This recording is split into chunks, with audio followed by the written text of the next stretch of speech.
하나님 말씀은 요한계시록 2장 1절에서 7절까지의 말씀입니다. 신약성경 요한계시록 2장 1절에서 7절입니다. 제가 가진 신약성경 400면에 기록되어 있는 하나님의 말씀입니다. 요한계시록 2장 1절에서 7절까지의 말씀을 우리 한 목소리로 함께 합독하겠습니다. 에베소 교회의 사자에게 편지하기를 오른손에 7뼈를 붙잡고 7 금촛대 사이에 다니시는 이가 가라사대 내가 내 행위와 수고와 내 인내를 알고 또 악한 자들을 용납지 아니한 것과 자칭 사도라 하되 아닌 자들을 시험하여 그 거짓된 것을 네가 드러낸 것과 또 네가 참고 내 이름을 위하여 견디고 게으르지 아니한 것을 아노라. 그러나 너를 책망할 것이 있나니 너의 처음 사랑을 버렸느니라. 그러므로 어디서 떨어진 것을 생각하고 회개하여 처음 행위를 가지라. 만일 그리하지 아니하고 회개치 아니하면 내가 네게 임하여 내 촛대를 그 자리에서 옮기리라. 오직 네게 이것이 있으니 내가 니골라당의 행위를 미워하는도다. 나도 이것을 미워하노라. 귀 있는 자는 성령이 교회들에게 하시는 말씀을 들을지어다. 이기는 그에게는 내가 하나님의 낙원에 있는 생명나무의 과실을 주어 먹게 하리라. 아멘. 오늘 말씀의 제목은 처음 행위를 가지라입니다. 세상이 참 빨리 변하죠. 그제 우리가 온라인 예배를 드리고 팬데믹 상황으로 가슴 졸여하는 시절이 이렇게까지 되었나 생각하지 못한 사이에 1년이라는 세월이 흘렀습니다. 참 생활이 많이 바뀌었죠. 이것저것 생각해야 될 것도 많고 외출해야 될 때에 특별히 우리가 챙기고 온몸 매무새 하나까지도 또 사람을 만날 때에 조심해야 될 것들이 바뀐 게 한두 가지가 아닙니다. 세상은 문화도 바뀌고 철학도 바뀌고 사상도 바뀌고 교육도 바뀌고 뭐든지 자꾸 바뀝니다. 저도 생활 가운데 제일 참 힘든 거 하나가 바뀌었습니다. 그 중에 하나가 뭘 말씀드리고 싶냐면 머리를 이제 밖에 나가서 못 깎지 않습니까? 보니까 1년째 제가 집에서 이 머리를 깎습니다.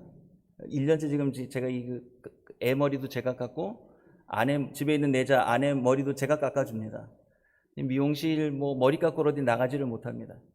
그러니까 우리 생활 환경이나 뭐든지 이렇게 맞춰서 자꾸 뭘 바꿔야 적응하면서 살 수 있거든요.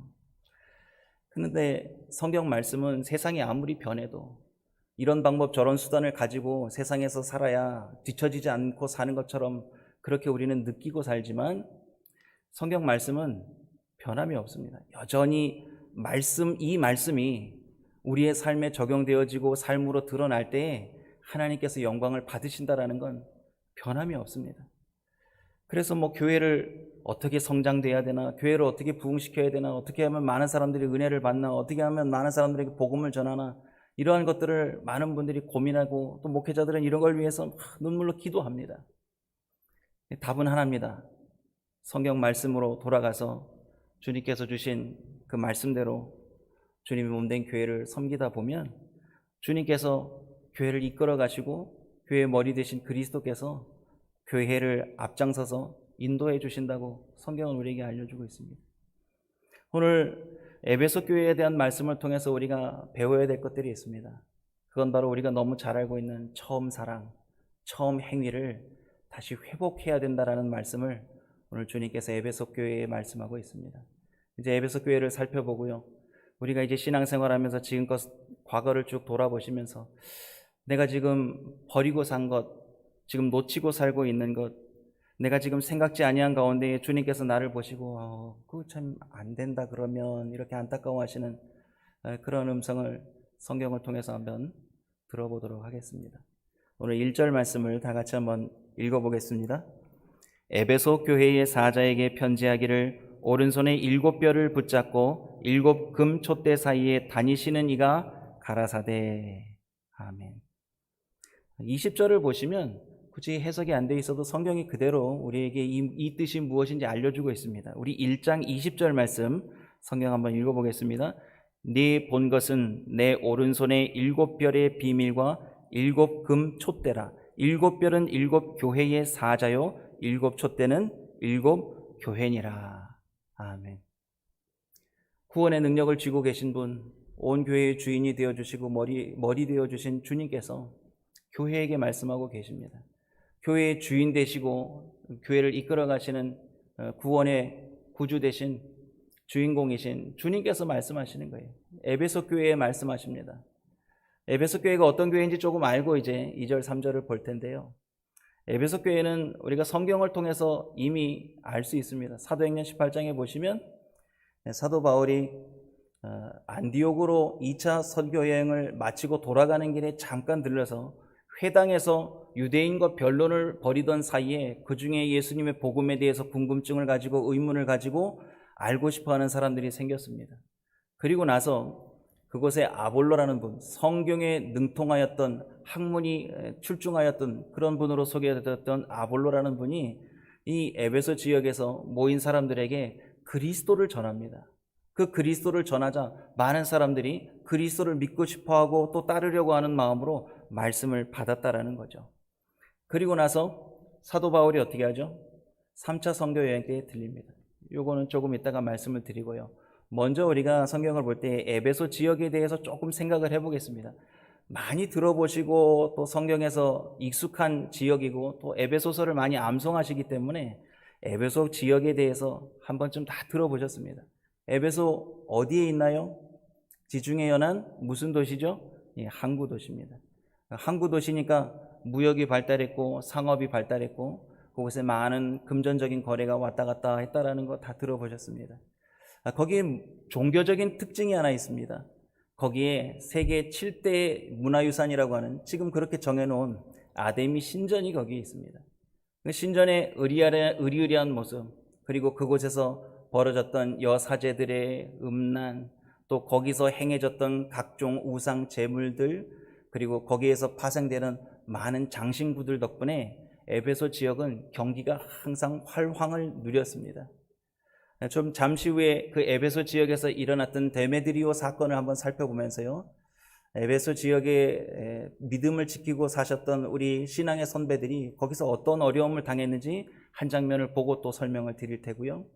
이제 그 에베소 지역에서 발달했던 학문이 있습니다. 한번 좀 들어보셨을까요? 변증학, 수사학, 마술을 가르치는 마술책, 이런 것까지도 에베소 지역에서 학문적 가치를 드높였던 그런 지역입니다. 참 놀랍게도 그런 지역을 이렇게 보면 이렇게 성경을 읽으면서도 어떻게 이런 데 교회가 세워질 수 있을까, 그런 의문이 들 수 있습니다. 도무지 들어갈 틈이 안 보이거든요. 이런 세상적인 가치관으로 확 들어찬 곳에 복음이 들어갈까? 그런데 하나님께서 어떤 방법을 쓰시냐면요, 하나님 나라의 복음, 그리스도의 복음을 전하는 사람을 통해서 하나님께서 기이한 역사들을 일으켜 주시고 하나님께서 복음의 역사를 그곳에서 일으키십니다. 그러니까 순종하는 한 사람만 있으면 우리가 생각할 때는 저 사람 될까? 저 사람 믿을까? 교회 나올 수 있을까? 복음을 받아들일까? 애타고 있지만 우리가 입술을 열 때에 그때부터 하나님께서 우리가 알지 못하는 하나님의 뜻과 하나님의 생각으로 그 상황을 이끌어 가신다라는 것, 성경을 통해 많이 배우게 됩니다. 오늘 이제 그 에베소 지역에 교회가 세워지고 어떠한 일이 벌어지는지 우리 그 초창기를 좀 알아야 됩니다. 그래서 이 에베소 교회가 어떻게 세워졌는지 그 처음 모습을 조금 살펴보면서 우리가 처음 사랑, 처음 행위가 에베소 교회에 어떻게 싹트고 꽃을 피우고 열매를 맺었는지 그 처음의 상황을 한번 돌아가 보도록 하겠습니다. 오늘은 사도행전 19장, 20장 말씀을 같이 보면서 에베소 지역과 오늘 본문의 시간적 흐름 사이에서의 이 차이를 좀 이렇게 좁혀보는 시간을 갖겠습니다. 한 손으로 사도행전 19장, 20장을 이렇게 겹쳐주시고 말씀을 나눴으면 좋겠습니다. 우리 사도행전 19장 1절, 2절입니다. 사도행전 19장 1절, 2절, 5절에서 10절 제가 읽겠습니다. 아볼로가 고린도에 있을 때에 바울이 윗지방으로 다녀 에베소에 와서 어떤 제자들을 만나 가로되 너희가 믿을 때에 성령을 받았느냐? 가로되 아니라 우리는 성령이 있음도 듣지 못하였노라. 쭉 내려가셔서요 5절부터 10절까지를 제가 읽겠습니다. 저희가 듣고 주 예수의 이름으로 세례를 받으니 바울이 그들에게 안수하매 성령이 그들에게 임하심으로 방언도 하고 예언도 하니 모두 12사람쯤 되니라. 바울이 회당에 들어가 3달 동안을 담대히 하나님 나라에 대하여 강론하며 권면하되 어떤 사람들은 마음이 굳어 순종치 않고 무리 앞에서 이 도를 비방하거늘 바울이 그들을 떠나 제자들을 따로 세우고 두란노 서원에서 날마다 강론하여 이같이 2해 동안을 하매 아시아에 사는 자는 유대인이나 헬라인이나 다 주의 말씀을 듣더라. 아멘. 그리고 이제 20절 말씀으로 갑니다. 이제 기사, 바울이 손수건이나 앞치마를 가져가서 대기만 해도 병이 떠나고 이러한 사건이 있었고요. 20절 말씀이 이제 3차 전도 여행, 선교 여행에서 에베소 지역에 대한 결론인데요. 20절입니다. 이와 같이 주의 말씀이 힘이 있어 흥왕하여 세력을 얻으니라. 아멘. 에베소 지역에 교회가 세워질 수 없을 만큼 그렇게 타락해 있고 음란한 도시. 그런데 사도 바울께서 그곳을 잊지 못하고 3차 선교여행을 떠나면서 그곳에 들린 겁니다. 들려보니까 아볼로라는 분 학문에 능통하고 성경 지식이 많았으나 가보니까 좀 느낌이 이상한 거죠. 이상하네. 이 말씀을 듣는 것 같기는 한데 무언가 큰 변화의 역사가 잘 안 보이는 그런 걸 느끼셨던 모양입니다. 그래서 주 예수의 이름으로 뭘 주세요?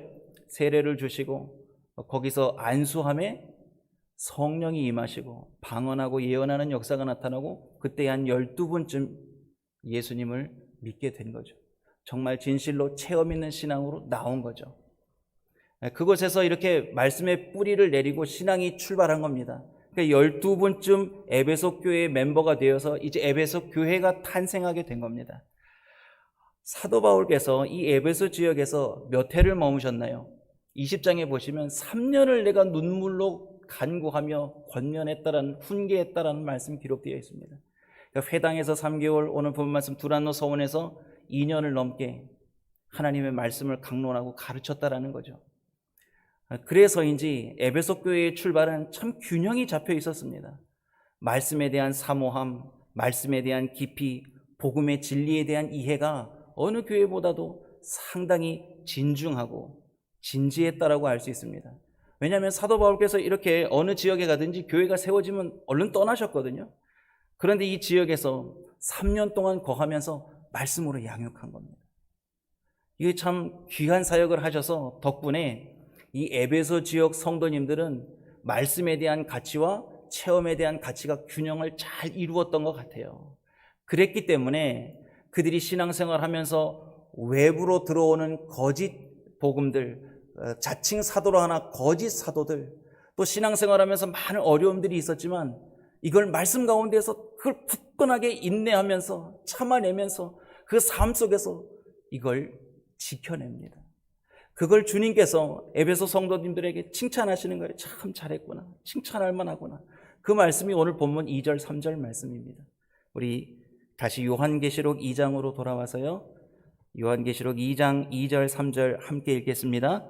내가 내 행위와 수고와 내 인내를 알고 또 악한 자들을 용납지 아니한 것과 자칭 사도라 하되 아닌 자들을 시험하여 그 거짓된 것을 내가 드러낸 것과 또 내가 참고 내 이름을 위하여 견디고 게으르지 아니한 것을 아노라. 아멘. 이 말씀이 기록되어질 때가 이미 사도 바울이 3차 선교여행을 떠난 지가 40년 이상이 지난 시점입니다.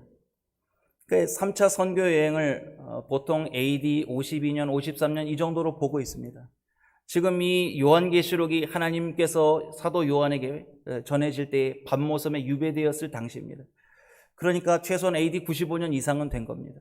그러니까 1세기 말에 이 본문의 말씀이 에베소 성도님들에게 보내질 때 즈음해서는 이미 벌써 에베소 교회가 40년 이상의 전통과 시간을 가지고 있었던 겁니다. 또 목회자분들도 정말 훌륭한 분들이 에베소 교회에서 사역을 하셨습니다. 이미 제가 말씀드렸듯이 처음 이 교회를 개척하고 지나가면서 복음을 전했던 분이 사도 바울이시고 그 다음에 와서 말씀을 가르쳤던 분이 아볼로라는 분이고요.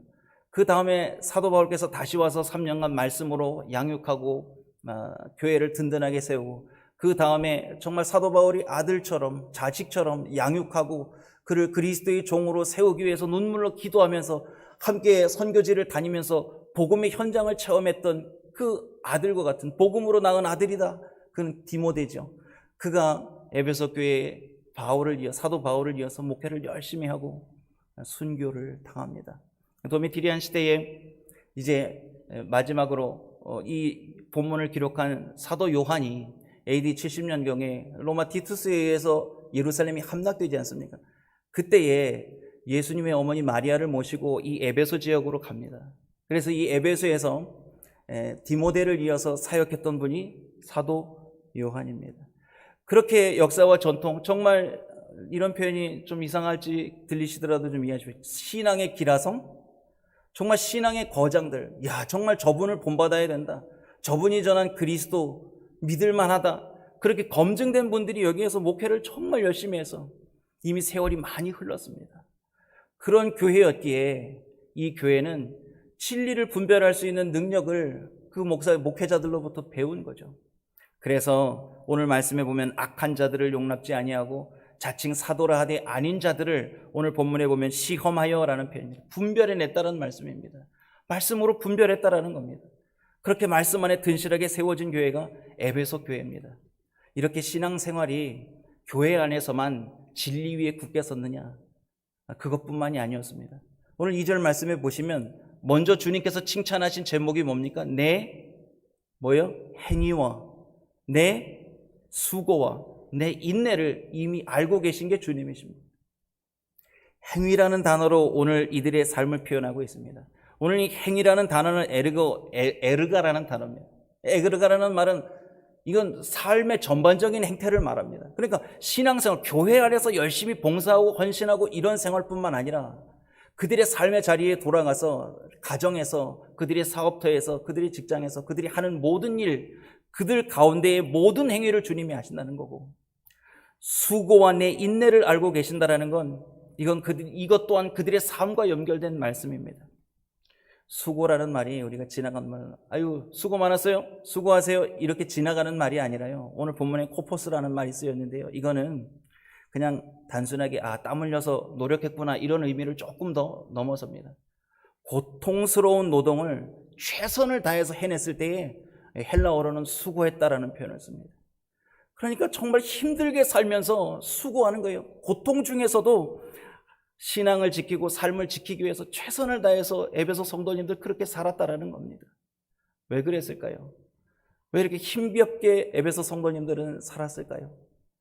한 단편적인 단면을 보면 사도행전 19장에 나오는 데메드리오 사건을 보면 에베소 지역에 횡행하고 있는 사회적인 이슈들을 한눈에 볼 수 있습니다. 거기선 이런 걸 먹고 살아야, 이런 사업을 해야 돈을 버는구나, 이런 걸 업으로 삼아야 사람들의 돈을 주머니에 넣고 잘 살 수 있구나, 그런 걸 발견하게 됩니다. 그래서 다시 사도행전 19장을 돌아가 보겠습니다. 사도행전 19장 24절입니다. 사도행전 19장 24절, 25절, 27절을 제가 읽겠습니다. 즉 데메드리오라 하는 어떤 은장색이, 이거 금이나 은, 세공을 만드는 사람입니다. 은장색이 아데미의 은감실을 만들어, 은감실이라고 번역되어 있는데 이거 이제 작은 모조 신상 같은 겁니다. 은신상, 신상을 또 작게 만든 거를 만들어서 직공들로 적지 않은 벌이를 하게 하더니 그가 그 직공들과 이러한 영업하는 자들을 모아 이르되 여러분도 알거니와 우리의 유족한 생활이 이 업에 있는데, 27절입니다. 우리의 이 영업만 천하여질 위험이 있을 뿐 아니라 큰 여신 아데미의 전각도 경홀히 여김이 되고 온 아시아와 천하가 위하는 그의 위엄도 떨어질까 하더라. 아멘. 이 사도 바울이 에베소 지역에서 말씀을 강론하고 말씀을 가르치면서 기사와 이적 행위를 병행했습니다. 그리고 그들이 은혜를 받고 돌아가서 마술책을 갖다 불태우는데 은 5만 개입니다. 지금도 은 5만 개, 동전 5만 개인지 뭔지는 확실하게 모르겠습니다. 하여튼 은 5만 개를 지금도 갖다 놓으면 그거 꽤 큰 돈이라고 생각됩니다. 그만큼의 분량의 책을 불태우고 소동이 일어났습니다. 그런데 여기서 우상신상에 뭘 깎고 장신구를 만들고 이런 사람들이 소동이 일어난 거죠. 뭐 때문에 그래요? 먹고 사는 문제에 직격탄을 맞았습니다. 누구 때문에요? 그리스도를 믿는 저 사람, 그리고 그리스도인 된 에베소 성도들. 그러니까 에베소 지역에서 소동이 일어나면서부터 계속해서 견제를 받고 감시를 받고 모함을 받고 사람들 사이에서 같이 어울려서 살 수 없을 만큼 소위 애들 표현으로 왕따 당하는 사람들이 있었다는 거죠. 사회적으로 약자가 될 수밖에 없었던 사람들이 그리스도인이 되었다는 겁니다. 그러니 그냥 살기도 힘든데 사회적으로 이렇게 격리당하고 외면당하는 삶, 안 봐도 얼마나 힘들지 알 수 있죠. 그 삶을 주님께서 아신다고요. 우리 어려운 거 하나님 아신다고요. 다 아신다고요. 안다라는 표현 하나에 저는 참 은혜를 많이 받습니다. 구약부터 신약까지 하나님께서 안다, 아신다. 목사님 통해서 많이 들어보셔서 아실 거예요. 저는 그 단어를 그냥 이렇게 외웠습니다. 외워두시면 좋습니다. 두 친구가 오이밭에 갔습니다. 오이밭에 가서 오이가 지천에 있는 걸 두 친구가 이렇게 봅니다. 히브리어로 안다라는 표현이 야다입니다. 야다. 헬라어 말로 오이다라는 표현입니다. 그래서 그걸 붙이면 어떻게 돼요? 야, 다 오이다. 나도 안다. 그거 이제 붙여서 저는 외운 겁니다. 오이밭을 연상하시고 오이밭에 들어간 두 친구를 떠올리면 야, 다 오이다. 나도 안다. 한번 해보실까요? 가정에서도 한번 따라해 보시면 이거 기억하시기 좋습니다. 야, 다 오이다. 나도 안다. 에베소 성도님들이 얼마나 힘들었겠습니까? 그런데 이 말씀 한 단어, 한 말씀만 붙잡아도 우리가 일어서서 또 하루를 살아갈 힘을 얻는 거예요. 하나님 정말 힘듭니다. 정말 살아가기가 너무 팍팍하고 주님을 따르는 게 이렇게 어려울 것 미처 몰랐습니다. 하나님 내게 믿음 주십시오. 이런 기도를 할 때마다 주님께서 에베소 교회에 말씀하시는 거예요. 내가 다 안다. 내가 오이다, 야다, 오이다, 안다. 그냥 아는 거 아니라고 들으셨죠? 체험적으로, 경험적으로 속속들이 일일이 면밀하게 다 알고 계시다라는 표현이 야다, 오이다라는 표현. 우리는 힘들 때는 주님이 어디 계신지 막 찾고 싶어 해요. 그런데 주님은 이미 다 알고 계시다라는 거예요. 이미 다 알고 계신 주님께서 에베소 교회가 어떤 강점을 가지고 진리를 수호했는지 그 내용까지도 다 알고 계신다라는 겁니다. 그걸 칭찬해 주시는 거예요. 우리에게 가장 큰 칭찬이 있다면 무슨 칭찬이겠습니까? 돈 많이 벌었구나. 좋겠다. 애들 잘 키웠구나. 잘했다. 이런 칭찬도 참 좋겠지만요. 전 무엇보다 이런 칭찬이 저는 듣고 싶습니다. 너 믿음 잘 지켰다. 이 말씀도 제겐 참 감당하기 힘든 칭찬인 것 같아요. 내가 뭘 해서 믿음을 지켰지? 우리가 주님 앞에서 신앙생활 잘해드리고 믿음 지키는 것 이거 하나만으로도요. 정말 하나님 앞에서 신실한 신앙 가지고 살려고 몸부림칠 때 얻는 열매입니다. 오늘 에베소 교회 성도님들은 그렇게 잘 신앙을 진리 안에서 수호했습니다. 그런데 안타깝게도 이 진리를 수호하면서 많은 선한 싸움을 싸우지 않았습니까? 에베소 교회에 편지한 옥중서신 에베소서를 보시면 말미에 하나님의 전신갑주에 대한 말씀을 기록해서 보내드리지 않습니까? 하나님의 전신갑주를 튼실하게 잘 입고 신앙을 수호한 교회입니다. 그런데 그렇게 진리를 수호하다가 잃어버린 게 있습니다. 떨어뜨린 게 있습니다. 추락한 게 있습니다. 버린 게 있습니다. 처음만 못한 게 있습니다. 그걸 오늘 주님께서 4절, 5절에 말씀하고 계십니다. 우리 4절, 5절 말씀 같이 한번 읽어보겠습니다. 그러나 너를 책망할 것이 있나니 너의 처음 사랑을 버렸느니라. 그러므로 어디서 떨어진 것을 생각하고 회개하여 처음 행위를 가지라. 만일 그리하지 아니하고 회개치 아니하면 내가 네게 임하여 내 촛대를 그 자리에서 옮기리라. 아멘. 오늘 단절됐다라는 표현입니다. 버렸느니라, 단절됐다. 사랑이 끊어진 겁니다. 우리가 이 본문을 이렇게 읽고 나서 어떤 분이 본문을 읽고 간증을 하시는 분도 있어요. 여러분, 첫사랑, 주님 만난 그 첫사랑, 처음 사랑. 오늘 요한계시록의 7교회 보내실 때 이 처음 사랑에 대해서는 우리가 첫사랑의 은혜도 생각해야 되지만 교회에게 주시는 말씀이니까요. 이 사랑은 하나님과 우리와의 사랑 관계도 생각하셔야 되지만 무엇도 생각하셔야 될까요? 우리 성도들 간의 사랑을 또 생각해 봐야 되는 겁니다. 그러니까 오늘 본문 말씀을 교회에 주셨고 이 에베소 교회는 하나님에 대한 사랑은 최고입니다. 열심히 있어요. 진리를 수고해냈습니다. 많은 훌륭한 목회자분들을 통해서 말씀을 반석처럼 굳건히 다져놓은 교회가 에베소 교회입니다. 그런데 외부로부터 오는 이런 압박과 어려움, 또 내부에서 일어난 오늘 6절에 기록된 것처럼 니골라당의 행위들, 우리가 사도행전 6장에 나와 있는 안디옥 사람 니골라라는 분이라고 먼저 떠오르실지 모르겠는데요, 아무리 찾아봐도 이 니골라라는 분이라는 연결을 성경에서 어떻게 찾을 수가 없습니다. 그래서 이제 교회 역사책을 보니까요, 니골라 당이라는 표현을 보니까 이거 AD 1세기에서 한 3, 4세기까지 영지주의를 가지고 교회를 어렵게 했던 아주 못된, 아주 추악하고 교회를 어렵게 만들었던 파벌 중에 하나입니다. 분파 중에 하나입니다. 영지주의 분파. 그러니까 이 영적인 건 선한 거라고 생각하니까요, 하나님을 믿는 사람은 육체로 짓는 죄는 죄가 아니라고 이러고 떠들고 다니는 겁니다. 이해되세요? 말씀을 조금 깊이 이해하고 말씀을 들어보신 분들은 이거 금방 분별할 수 있는 겁니다. 이런 거짓 선지자들, 거짓말을 가지고, 거짓된 진리를 가지고 교회에 어려움을 가지고 왔던 사람들이 교회 안팎으로 들어와서 교회를 막 흔들어 놨던 거죠. 근데 이거를 말씀으로 분별해냈다, 그들을 분별해냈다, 쫓아냈다, 막아냈다, 참 훌륭한 일이죠. 무엇을 해요? 하나님의 말씀으로, 하나님에 대한 사랑으로요. 그런데 이 진리를 수호하다가 지금 무너진 게 있어요. 떨어진 게 있어요. 버려진 게 있습니다. 추락한 게 있습니다. 그게 사랑입니다. 어떤 사랑일까요? 어떤 분이 요즘 많이 어려우시죠. 네, 우리 다 어려운데 우리 제가 넉넉하지는 않지만 이거 조금 보태서 쓰세요. 애들 좀 챙겨주세요. 뭐 좀 먹이세요. 이러고 누가 와서 선행을 베풀고 사랑을 흘려보내려고 하면 지금까지 이렇게 외부적으로 내부적으로 힘든 이 진리에 대한 싸움 때문에 사람이 이렇게 고개가 돌아가는 거죠. 왜 나한테 잘해주지? 이 사람 유대인의 뇌물 받았나? 이 사람 어디 니골라 당에서 들어와서 나 미혹하는 사람 아닌가? 이런 생각을 할 수 있었다라는 거죠. 그러니까 교회 안에서 이 신앙이 어떻게 질까요? 사람들 관계가요.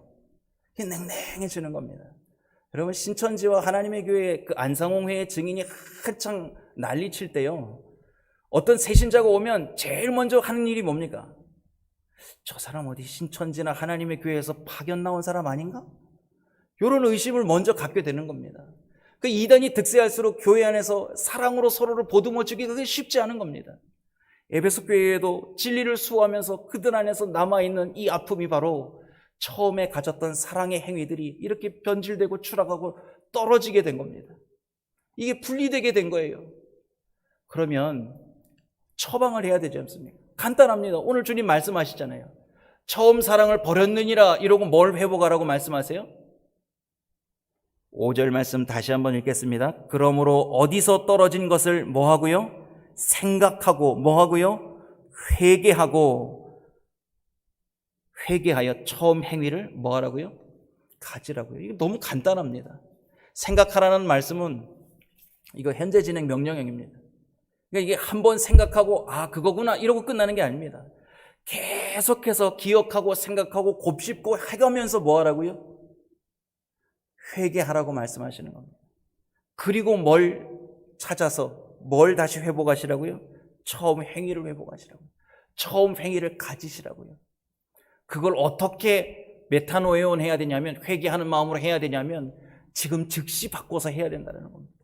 이건 미룰 일이 아니라는 겁니다.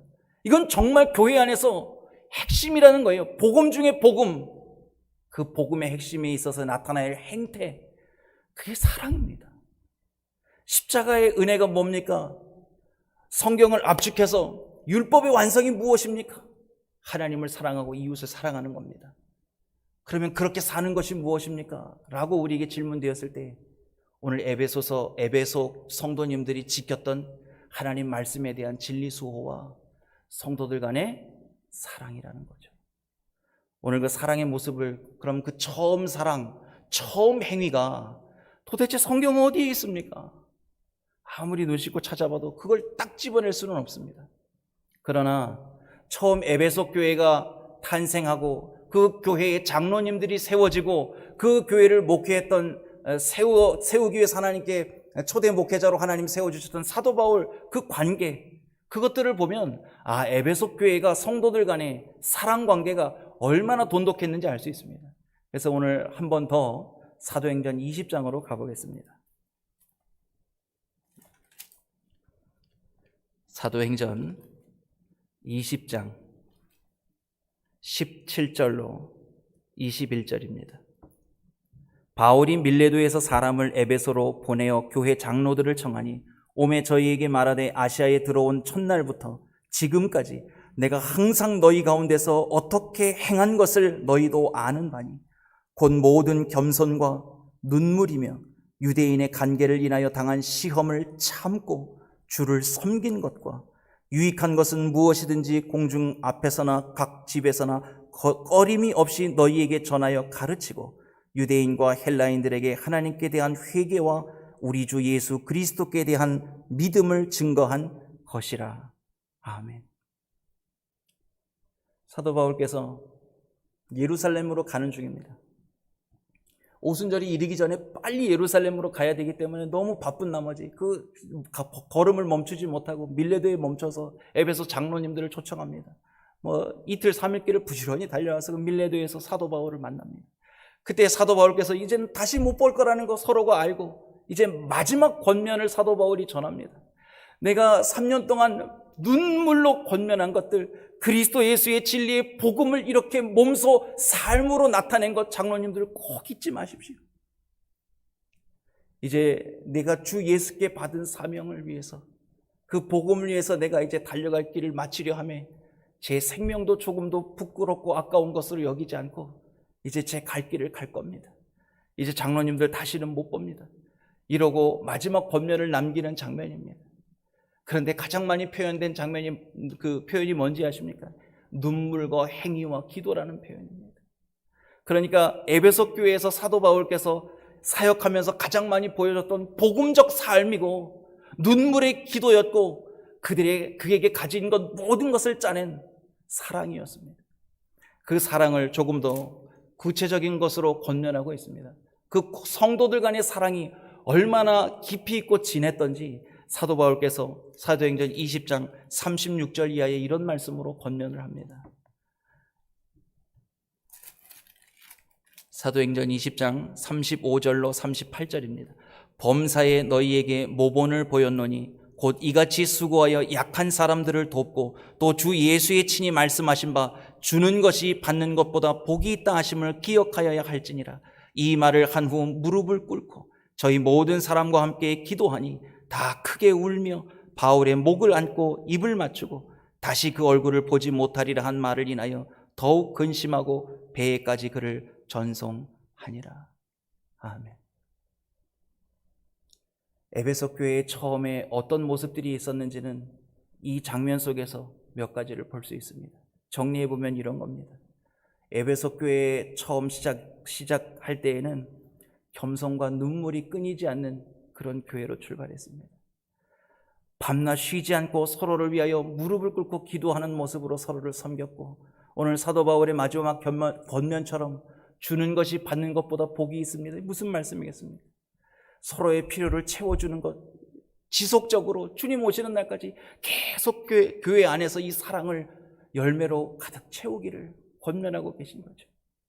그리고 장로님들과 목을 어긋맞고 눈물을 흘리면서 무릎을 꿇고 그 자리에서 펑펑 울면서 서로의 앞길을 축복하고 헤어집니다. 많은 장면은 아니지만 오늘 사도행전 20장을 보면서 에베소 교회의 처음 탄생의 모습이 이런 거구나. 이제 주님께서 에베소 교회의 처음 사랑, 처음 행위를 가지라고 말씀하시는 그 의미가 무엇인지 우리는 이제 말씀을 통해서 가슴에 많은 것을 담아볼 수 있습니다. 지금 이 시대가 서로를 견제하는 시대입니다. 서로를 의심하는 시대입니다. 그래서 어쩌면 우리도 에베소 교회처럼 돼가고 있는지 모르겠습니다. 지금 우리 이 지상의 교회를 보면서 오늘 주님 2000년 전에 말씀하셨던 이 말씀을 이 팬데믹 시대의 모든 교회에게 주님 말씀하고 계십니다. 처음 사랑을 회복하라고 말입니다. 처음에 가졌던 그 행위들을 다시 가지라고, 다시 행하라고 주님 말씀하십니다. 오늘 이 말씀처럼 살아드릴 때에 주님께서 7절의 말씀을 우리에게 약속해 주고 계십니다. 한번 같이 읽어보겠습니다. 귀 있는 자는 성령이 교회들에게 하시는 말씀을 들을지어다. 이기는 그에게는 내가 하나님의 낙원에 있는 생명나무의 과실을 주어 먹게 하리라. 아멘. 하나님 감사합니다. 지상 모든 교회가 하나님을 향한 열심 있는 그 처음 사랑, 지금까지의 사랑 잃어버리지 않고 내어버리지 않고 떨어뜨리지 않고 온 마음과 정성 다해 지금도 사랑하고 사랑하게 하심을 감사합니다. 그러나 에베소 교회처럼 우리가 진리를 수호하며 말씀 안에 굳건히 서 있지만 서로의 사랑을 또한 서로를 보살피는 이 눈물로 채워주었던 그 처음 사랑을 우리가 버리지는 않았는지 돌아보게 되는 말씀입니다. 하나님, 생각하고 회개하겠사오니 이 아름다운 교제와 성도들의 사랑, 하나님을 향한 이 사랑, 처음 그대로 주님 부르시는 날까지 우리 안에 변치 말게 해주시기를 예수님의 이름으로 기도드립니다. 아멘.